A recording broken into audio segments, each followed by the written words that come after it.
The stars had watched humanity for 300 years.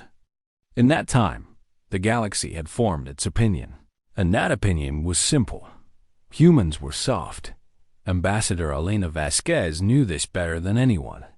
She had spent 40 years of her life sitting across tables from beings who looked at her like she was a child playing at adult games. The crystalline Vethkai with their bodies of living glass. The ancient Morin with their shared minds and cold logic. The Scarith with their sharp teeth and sharper cruelty. All of them saw the same thing when they looked at humanity. They saw weakness, dressed in politeness. Elena remembered her first day as a junior diplomat, fresh from Earth and full of hope. An elder Vethkai ambassador had taken her aside and spoken words she would never forget. "Your species feels too much," he had said, his glass face showing no emotion. "You mourn your dead. You form bonds with lesser creatures. You create art about loss and love. These are the habits of prey, not partners. The Concord tolerates you because you are useful. Do not mistake tolerance for respect." She had been 27 years old. She had not understood. Now she was 67, and she understood perfectly. The Concord of Civilizations was the great alliance of the galaxy. 43 species working together for trade, peace, and mutual growth. At least, that was what the founding documents said. The truth was different. The Concord was a hierarchy, and humanity sat near the bottom. Useful for labor. Convenient for trade. Ultimately disposable. Elena had watched it happen again and again. When the Scareth Dominion decided they wanted the 3 human colony worlds in the Arcturus sector, they simply took them. No warning. No negotiation. Just warships appearing in orbit and demands for immediate surrender. 2 million humans forced to leave their homes with nothing but the clothes they wore. The Concord called it territorial correction and did nothing. When the Vethkai Trade Federation decided that human goods were too competitive, they imposed tariffs so high that no human merchant could afford to sell.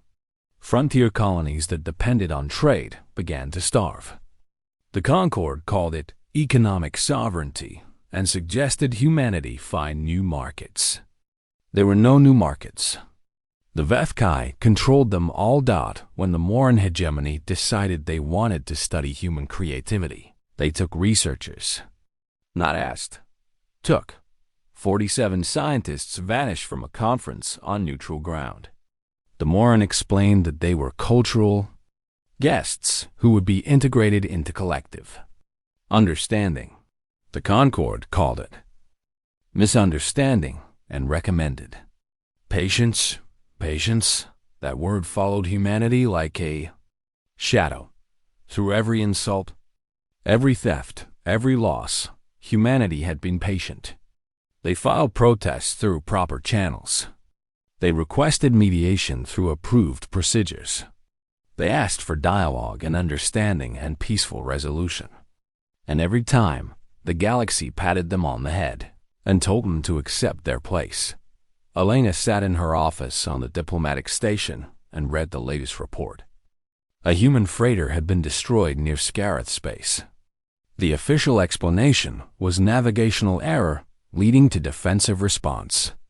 The unofficial truth was that a Scarith patrol had been bored and decided to use the freighter for target practice. 43 crew members dead. 43 families who would receive letters of regret and nothing else. She added the report to the archive. The archive that held every wrong done to humanity since they first reached the stars. Every name, every date, every detail. The galaxy did not know this archive existed. The galaxy thought humanity simply forgave and forgot. The galaxy was wrong. Alana's communicator chimed. A message from Earth from the Defense Council. She read it 3 times to make sure she understood. Then she sat back in her chair and felt something she had not felt in decades. Hope. Across the galaxy.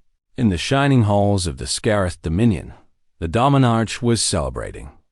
His name was Kethvar the Magnificent, and he had just approved the next phase of expansion. Human space was soft. Human space was rich. Human space would soon be Scarith space. His advisors had assured him there would be no problems.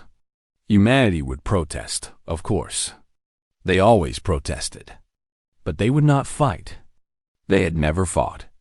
They were a species of farmers and artists and merchants, not warriors.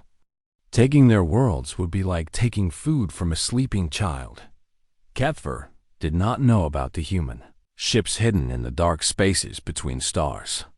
He did not know about the weapons that human scientists had built in secret installations far from alien eyes. He did not know about the plans that human strategists had developed over generations, waiting for the day they would be needed. He did not know because humanity had never given him a reason to look. On a dozen human worlds, children went to school and learned about the Concord. They learned that the galaxy was a place of cooperation and mutual respect. They learned that different species could work together for common good. Their teachers did not tell them about the tariffs that made their parents poor. They did not tell them about the colonies that had been stolen or the ships that had been destroyed. They taught hope because hope was what humanity wanted its children to feel. But in quiet rooms, away from young ears, the adults talked about different things. They talked about patience that had limits. They talked about tolerance that was not surrender. They talked about a future where their children would not have to bow. Elena Vasquez stood at her window and looked out at the stars. Somewhere out there, the Scarith were planning their next theft. Somewhere out there, the Vethkai were counting their profits from human suffering. Somewhere out there, the Molan were studying human minds they had stolen. And somewhere out there, hidden in the darkness, humanity was waiting. 300 years was a long time. Long enough to learn every secret the galaxy had to offer. Long enough to build weapons that the elder races thought impossible. Long enough to place pieces on board that no one knew existed. The galaxy thought humanity was patient because they were weak. The truth was simpler and more terrible. Humanity was patient because they were playing a longer game than anyone imagined. They had been hurt, yes. They had been humiliated, yes. They had buried their dead and swallowed their pride and smiled at those who wronged them, but they had never forgiven. And they had never forgotten. Elena turned from the window and began to prepare for the meeting that would change everything. The stars continued to shine, cold and distant and unaware. The moment was coming. And when it arrived, no race would ever remember the instant when humanity's tolerance finally broke and released its genuine might. Because humanity would make sure of that. They were very good at waiting, but they were even better at planning. Admiral Marcus Chun had served humanity for 45 years. He had gray hair now and lines on his face that spoke of too many sleepless nights. But his eyes were sharp, and his mind was sharper. He stood before the United Earth Defense Council and prepared to show them the truth. The chamber was deep underground, beneath a mountain on Earth that had no name on any map. 50 of the most powerful humans alive sat in curved rows, their faces lit by the soft glow of holographic displays. They had come from every nation, every colony, every corner of human space. They were politicians and generals, scientists and spies. They were the ones who carried the weight that ordinary humans never knew existed. Marcus touched a control, and the air filled with light. "This is the archive," he said. 300 years of records. Every wrong done to our people since we joined the Concord. The images began to flow. Colony ships turned away from promised worlds. Trade agreements broken without consequence. Human workers treated as less than servants. Human prisoners taken for experiments. Human children orphaned by accidents that were not accidents at all. Names scrolled. Past, dates, places, numbers. The council watched in silence as the true cost of Humanity's patience filled the room. 47 million, Marcus said quietly.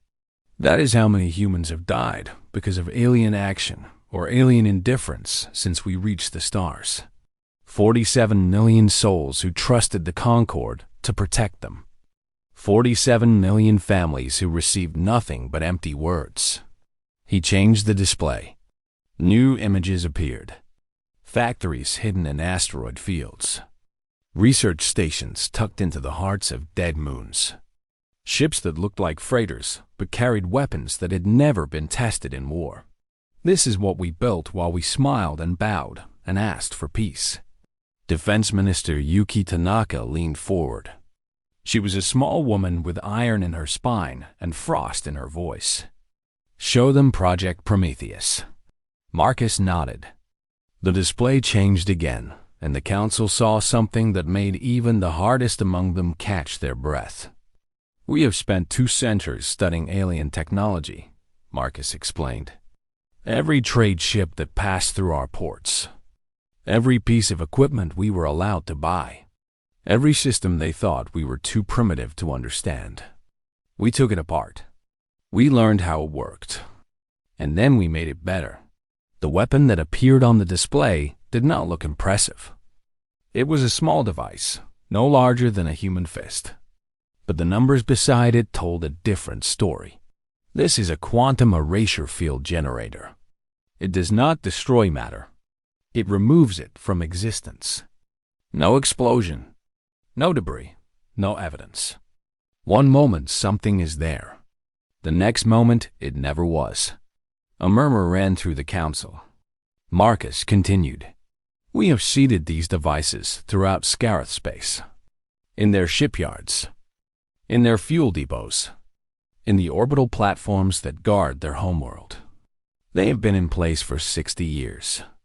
The Scarith walk past them every day without knowing. He showed them maps. Red dots marking every device, every target, every weakness in the Dominion's defenses. Then he showed them similar maps for the Vethkai, for the Morn, for every species that had ever harmed humanity. We know their secrets, Marcus said. We know their weaknesses. We know the locations of their leaders, their treasures, their fears. We know everything about them, and they know nothing about us. The silence in the chamber was complete. Minister Tanaka stood. 3 days ago, the Scarith Dominion destroyed.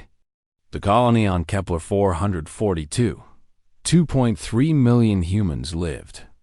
There, farmers, teachers, children, they were killed because the Dominarch wanted to send a message about human expansion. She walked to the center of the chamber, her footsteps echoing in the quiet. We filed a protest. The Concorde received it and expressed sympathy for our loss. The Dominarch laughed when his ambassador informed him of our response. He laughed and said that humans make better slaves than colonists. Her voice did not rise, but it cut through the air like a blade. I have been patient. We have all been patient. We have buried our dead and smiled at their killers and believed that someday, somehow, the galaxy would see us as equals. That day is not coming. It will never come. Not unless we make it come.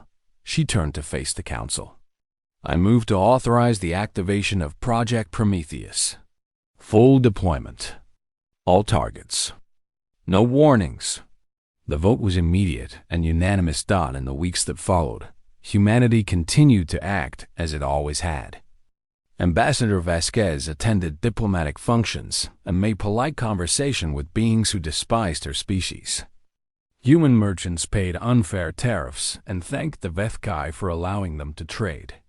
Human colonists evacuated threatened worlds and expressed gratitude for Concorde mediation. But beneath the surface, everything was changing. Human citizens began quietly returning home from alien worlds. Some claimed family emergencies. Others said they were homesick. A few simply disappeared. The aliens did not notice. Why would they? Humans were always coming and going. They were not important enough to track. Human ships changed their routes. Freighters that had traveled the same paths for generations suddenly found new suppliers, new customers, and new reasons to visit different stars. The pattern was too subtle to see unless you knew to look. No one knew to look. Deep in the archives, Elena Vasquez added the Kepler 442 report to the records. 2.3 million names. 2.3 million stories ended. She did not cry. She had used up her tears decades ago. Instead, she felt something cold and clear settle into her heart. The galaxy had given humanity 300 years to prove that kindness could work. Humanity had tried. They had tried so hard. They had sacrificed so much. They had believed so deeply. And the galaxy had answered with Kepler-442. Elena closed the archive and began to draft a message. It would be her last official communication as an ambassador of the Concord. After today, she would have a different title. After today, everyone would. The stars continued to shine, cold and indifferent as always. But in the dark spaces between them, something was stirring. Something patient. Something angry. Something that had been human once, before the galaxy taught it that mercy was weakness and hope was foolishness. Humanity had learned its lesson well. Now it was time to teach one of their own. The moment was almost here. And when it arrived, the galaxy would learn what humanity had known all along, that the most dangerous creature in existence is not the one that attacks without thought.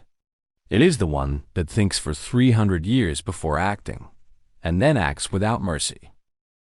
6 months passed after the destruction of Kepler 442. The galaxy noticed nothing unusual. Humanity continued to smile, to trade, to bow when expected to bow.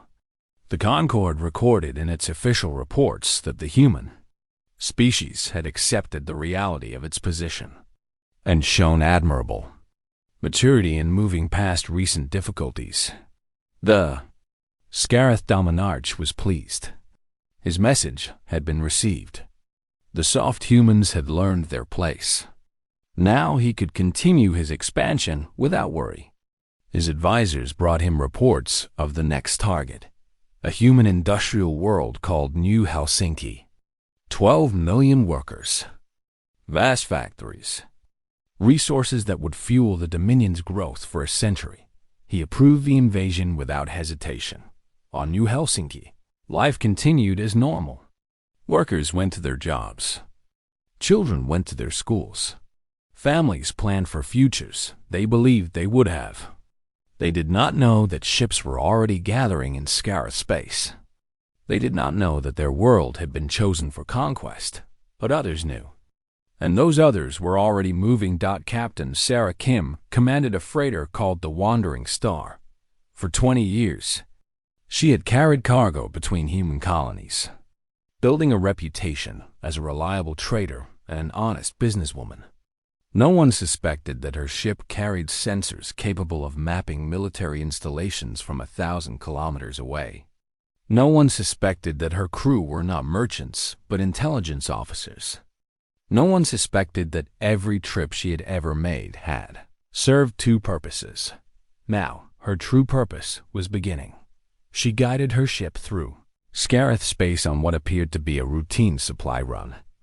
The Scareth patrol that stopped her barely glanced at her cargo manifest. Humans were not threats. Humans were not worth attention. They waved her through without a second thought. Sarah smiled and thanked them for their kindness. Then she continued on her way, her sensors recording everything they passed. Shipyards filled with warships. Fuel depots storing enough energy to power fleets for years. Command stations where the Dominion's orders were sent and received. All of it mapped. All of it marked. All of it already targeted by devices that had been waiting for decades. Across the galaxy, similar scenes played out. Human scientists attended conferences with the Moran, sharing research and accepting the inferior status that came with being human. Human traders negotiated with the Vethkai, agreeing to terms that everyone knew were unfair. Human diplomats sat in Concord chambers, listening to speeches about equality while knowing they would never be treated as equals. And everywhere, humans watched and recorded and prepared.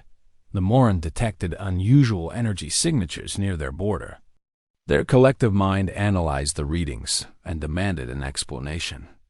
Ambassador Vasquez apologized for what she called navigational errors by civilian vessels. The Moran accepted her explanation. Why would they not? Humans always apologized. Humans always backed down. They did not know that the errors had been carefully planned. They did not know that human ships were positioning themselves at specific coordinates throughout their space. They did not know that the soft humans they despised were threading a net around their entire civilization in the great crystal halls of the Vethkai Federation. Trade ministers celebrated another successful quarter. Human goods flowed through their markets, taxed at rates that left human merchants with almost nothing. The profits were enormous. The Vethkai saw no reason why this should ever change. They did not notice the human technicians who maintained their computer systems. They did not notice the subtle changes made to their network architecture over years of patient work. They did not notice that their entire civilization's information infrastructure now contained hidden pathways that led to places they could not see back on Earth. In a room that did not officially exist, the final pieces were being put into place. Defense Minister Tanaka reviewed the operation plan one last time. Every target confirmed. Every device ready. Every contingency prepared for. Humanity had spent 3 centuries building this moment. They would not waste it. What about civilians? Asked a young officer who had been brought in to help with final preparations. Tanaka looked at him with eyes that had seen too much. There are no military-only targets in Scarif space. Their entire society is built on conquest. Their children are raised to see other species as prey. Their civilians celebrate when human colonies are destroyed. She paused, and something almost like pain crossed her face. We will do what we must. No more, no less. We are not monsters. But we are no longer victims either. The young officer nodded and returned to his work. He did not ask more questions. On New Helsinki, a message arrived from Earth. It was coded to look like routine administrative communication. Only certain people knew how to read its true meaning. Within hours, evacuation ships began to lift off, carrying away those who could leave. Cover stories were spread. Family emergencies. Business opportunities. Anything that would explain why so many humans were suddenly departing. The Scarif spies on New Helsinki noticed nothing. They were watching for military movements, for weapon shipments, for any sign that humanity planned to resist. They saw only civilians going about civilian business. They reported that the target was undefended and unprepared. They were half right.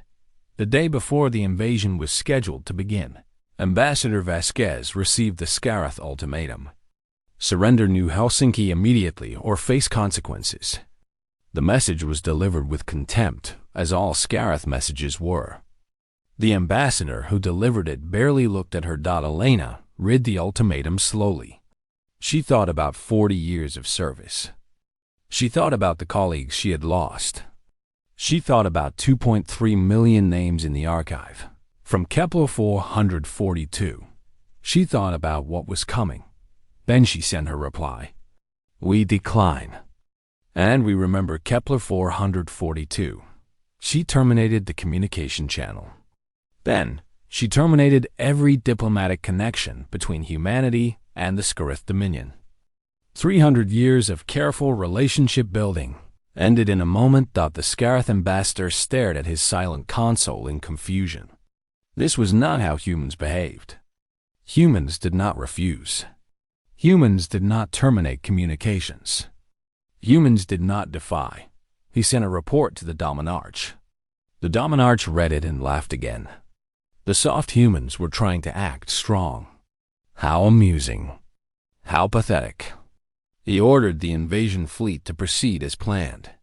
The fleet assembled at the jump point.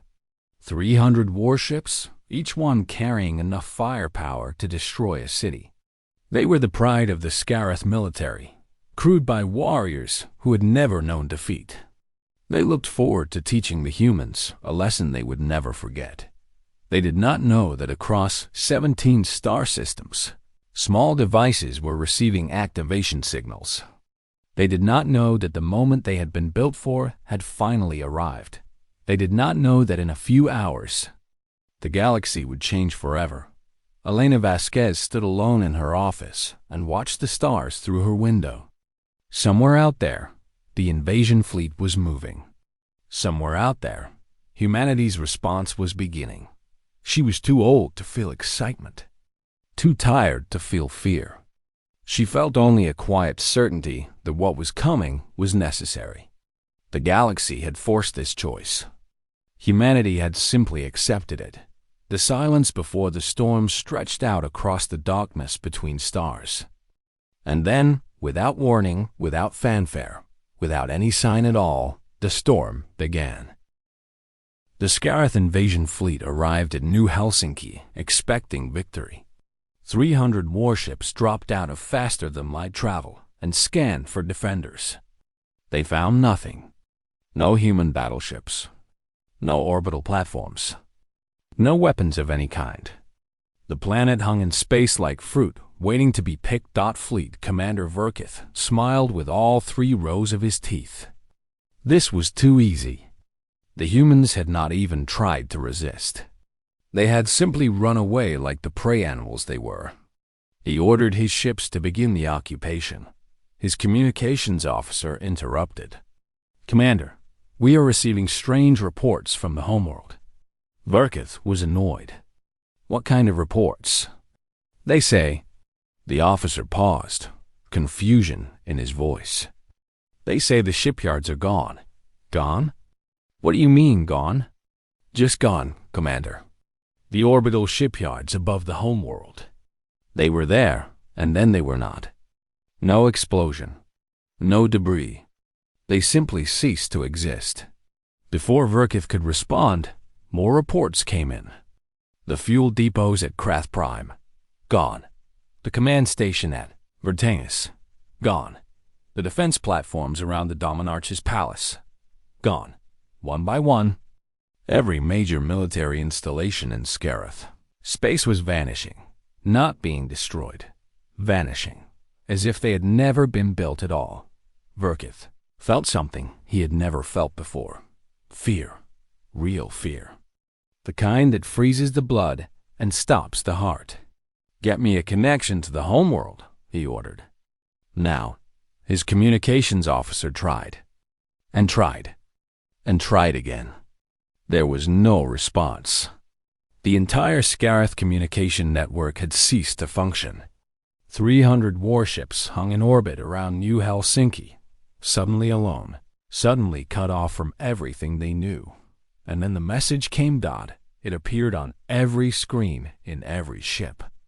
Simple words in the Scarith language, but also in the language of the Vethkai, the Moran, and every other species in the Concord. It appeared simultaneously across the entire galaxy, on every frequency, through every channel, impossible to ignore. "We gave you 300 years of peace. You chose to mistake it for weakness. This is your only warning. There will not be a second." The message was signed with a single symbol, the symbol that humans used to represent their species, a symbol that had meant nothing to the galaxy for 3 centuries. A symbol that would never be seen the same way again. Back in Scarith space, the Dominarch stood in his throne room and watched his empire crumble. The orbital platforms that had protected his palace were gone. The ships that had formed his personal guard were gone. The communication systems that let him command his forces were gone. He was alone. Completely, utterly alone. Surrounded by walls and guards that could not protect him from whatever was happening. "What is this?" He screamed at his advisors. What are the humans doing? How is this possible? No one could answer. No one understood. The technology that humanity had used was beyond anything the Scarith had ever imagined. It operated on principles that their best scientists had dismissed as fantasy. It did things that their most advanced weapons could not hope to match, and it was everywhere and more in space. The collective mind felt something it had never felt before. Disconnection. Pieces of itself were vanishing, cut off from the whole. Research stations where human guests had been held for study. Integration centers where human minds had been absorbed into the collective. Archive systems where records of human subjects were stored. All of it gone. Not destroyed. Erased. The Morin tried to remember what had been lost and found nothing but empty spaces in their shared consciousness. In Vethkai territory, the crystal beings watched their financial systems collapse. Records of human debt disappeared. Contracts that had bound human merchants to unfair terms vanished from every database. The vast wealth they had accumulated through centuries of exploitation simply ceased to exist. They tried to rebuild from backups. The backups were empty. They tried to contact their agents in human space. The agents did not respond. They tried to understand what was happening and found that understanding was impossible. Across the galaxy, the same scene played out again and again. Every species that had harmed humanity discovered that something had been taken from them. Not lives, not planets, not the things that would have made humanity as cruel as those who had hurt them. Information, history, evidence, the records of human suffering were being erased from existence. The archives of human slaves were vanishing. The databases of human exploitation were disappearing. Everything that proved what the galaxy had done to humanity was being removed, carefully and completely, and no one could stop it. Fleet Commander Verkith sat in his command chair and stared at the silent screens around him. His fleet still floated above New Helsinki, but he no longer knew what to do with it. His homeworld was unreachable. His chain of command had collapsed. His entire understanding of how the universe worked had been shattered. A new message appeared on his screen. It was from a human, a woman with gray hair and tired eyes. She identified herself as Elena Vasquez, former ambassador to the Concord. "Commander," she said, "your invasion force is now alone. You have no support coming. You have no command structure to guide you. You have two choices. You can attempt to continue your invasion and discover what happens when you anger humanity further. Or you can turn your ships around and go home to whatever home you have left." Verkith wanted to rage. He wanted to order his fleet to burn New Helsinki to ash. He wanted to show these soft humans that the Scarith could not be intimidated. But he looked at his screens showing the silent void, where his empire's military might have been. He thought about weapons that could erase matter from existence. He thought about a species that had hidden such weapons for 3 centuries, while smiling and bowing and accepting abuse. He turned his fleet around. On New Helsinki, the humans who had remained watched the Scarith ships retreat. They did not cheer. They did not celebrate. They simply watched, knowing that something had ended and something else had begun. Across the galaxy, the instant stretched and faded. The weapons fell silent. The messages stopped. The attack was over as quickly as it had begun, but the effects would last forever. The Concord of Civilizations held an emergency session. Representatives from every species demanded to know what had happened. They demanded justice. They demanded that humanity be punished for this unprovoked aggression. But when they tried to explain what humanity had done, they found that they could not remember the details. They knew something had happened. They knew they were angry. They knew they were afraid.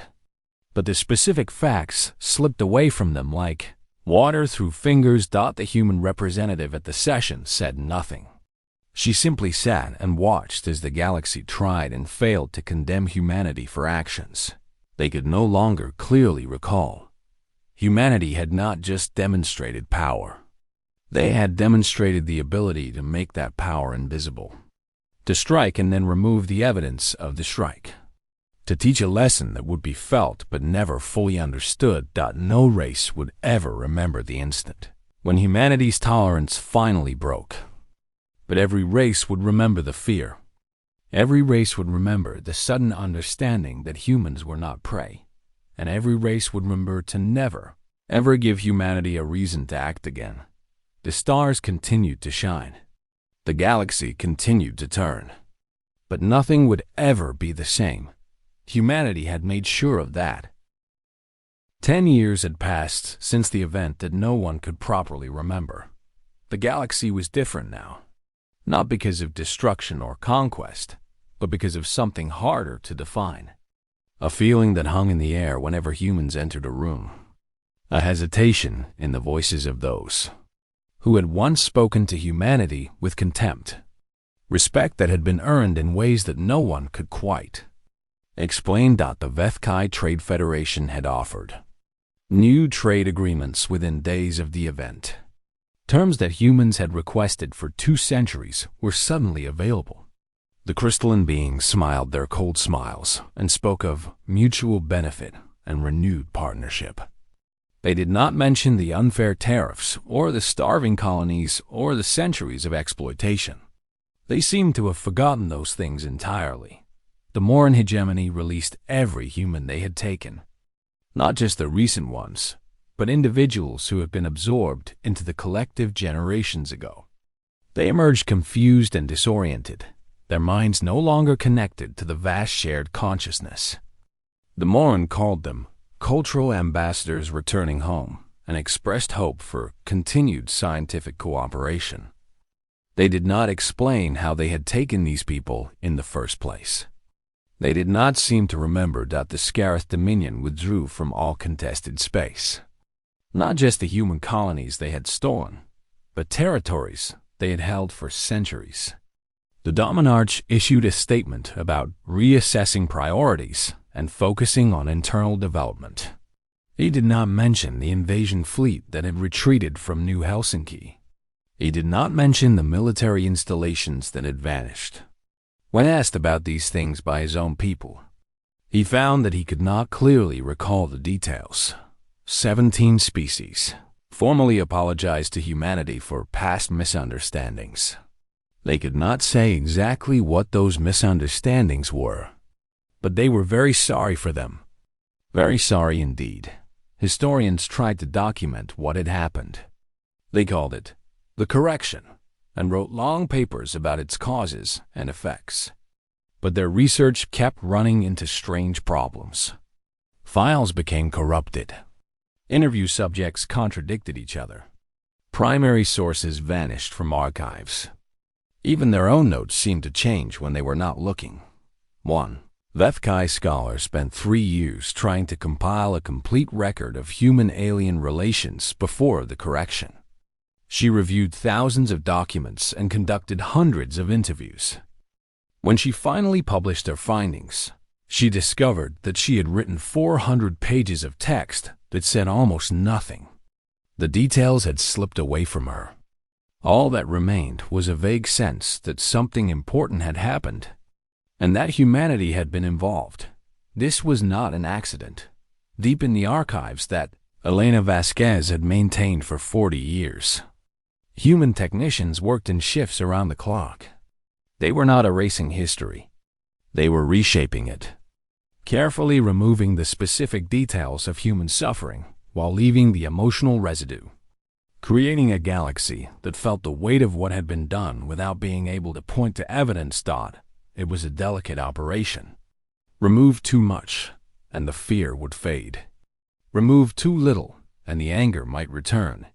Humanity needed the galaxy to remember that something terrible had happened while forgetting exactly what it was. They needed fear without cause, respect without reason, equality without explanation. And it was working. Ambassador Vasquez retired the year after the correction. She had served humanity for 41 years, and she had seen enough. The Defense Council offered her honors and titles, but she refused them all. She asked only for a small house on Kepler 442, the world that had been destroyed and then rebuilt as a memorial. The new Kepler 442 was a garden world. Forests and meadows covered ground that had once been ash. Rivers flowed through valleys that had once been craters. Children played in fields where 2.3 million humans had died. Elena sat on her porch every morning and watched the sun rise over those fields. She did not feel triumph. She did not feel satisfaction. She felt tired mostly. Tired but at peace. A young journalist came to interview her once. The journalist wanted to write about the correction, to find out what had really happened. Elena listened to her questions with a small smile. How do you want humanity to be remembered? The journalist finally asked. Elena thought about this for a long time. She poured 2 cups of tea and handed one to her guest. We do not need to be remembered, she said at last. We only needed them to forget what they thought we were. Now they can meet us again, as equals this time. And we can begin the real work of building something worth having. The journalist asked what that meant. Peace, Elena replied. But earn peace. Not surrender peace. Not the peace of the conquered or the ignored. The peace of those who have proven they could destroy but chose to build instead. She sipped her tea and looked out at the fields where children were playing. That is what we wanted all along, you know. Not power. Not revenge. Just the chance to be seen as we really are. Partners. Equals. People worth respecting. The journalist wrote her article. It was published across human space and translated into a dozen alien languages. But somehow, the specific details of Elena's words became fuzzy in the translation. Readers remembered that they had read something important, something meaningful, but they could not quite recall what it was. This too was intentional. Across the galaxy. The new normal settled into place. Humans traded fairly with aliens who no longer cheated them. Humans colonized worlds that no one disputed. Humans walked through Concord halls with their heads high and their voices clear. No one remembered exactly why things had changed. They just knew that they had. On 100 worlds, human children grew up never knowing about the correction. They learned about the Concord and the great family of civilizations working together. They learned about cooperation and mutual respect. They did not learn about 3 centuries of abuse or the terrible response that had ended it. This was exactly what humanity wanted. Admiral Marcus Chun, who had stood before the Defense Council and shown them the archive, retired to a quiet life, teaching history at a small university. His students found him kind but distant, as if part of him was always somewhere else. They did not know about the weight he carried. They did not know about the decisions he had made. They only knew that he seemed very tired for a man who had lived such an ordinary life. Defense Minister Tanaka served 3 more terms before stepping down. She spent her final years establishing foundations for human-alien cultural exchange. She funded scholarships and research programs and artistic collaborations. She worked very hard to build bridges that she had once been prepared to burn. Some nights, she dreamed about the reports she had read, the names of the dead, the weight of the choice she had made. She woke from these dreams with tears on her face and silence in her heart, but she never regretted. The galaxy had given humanity no other option. They had tried peace. They had tried patience. They had tried every other way. In the end, only one path had remained. The galaxy had forced that path upon them. Humanity had simply walked it. Now the path was behind them. Now a new road stretched ahead, leading to a future where humans and aliens could truly be equals. A future earned with patience and pain and terrible sacrifice. A future that no one would ever fully understand because the price had been paid in memories as well as lives. Elena Vasquez died peacefully in her sleep at the age of 93. Her final words, spoken to a nurse she barely knew, were simple. "We did what we had to do. Now they can do better." The nurse did not understand what she meant, but she remembered the words anyway, and sometimes repeated them when people asked about the old woman who had lived alone on the garden world dot above Kepler 442. The stars shone cold and bright. They had witnessed everything. The centuries of abuse. The terrible response. The careful forgetting that followed. But stars do not speak. They do not remember. They simply shine dot, and in their light, humanity continued to grow. Not as conquerors. Not as victims. But as something new. Something earned. Something that the galaxy would never threaten again. Because even though no race would ever remember the instant when humanity's tolerance finally broke, they all remembered the lesson. Some species are patient. Some species are kind. Some species smile and bow and accept their place for generation after generation. But no species stays that way forever. And when the patient ones finally act, even the stars take notice, even if they forget what they saw.